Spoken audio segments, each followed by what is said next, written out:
Good evening বন্ধুরা। আজ হচ্ছে 31শে ডিসেম্বর, বছরের শেষ দিন।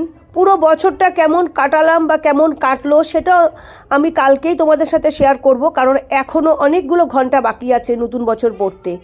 যাই হোক, আজকে কিন্তু আমাদের রান্নাবান্না সব হয়ে গেছিলো, মাছের ঝোল, ডাল, তরকারি, আমার হাজব্যান্ডের ডিম সব হয়ে গেছিলো। তারপরে হঠাৎ করে মনে পড়লো একটু স্পেশাল কিছু খাই, তখনই চিলি চিকেন আর ফ্রাইড রাইস করে ফেললাম। এতে আমাদের অনেক বেলা হয়েছিল খেতে, কিন্তু কোনো ব্যাপার না। আর আমাকে দেখে তোমরা বুঝতেই পারছো যে আমার কত শরীর খারাপ, চোখ মুখ দেখে বুঝতে পারছো অনবরত চোখ দিয়ে জল পড়ছে, এত ঠান্ডা লেগেছে। তবু রান্নাটা ঠিকঠাক করেই করলাম।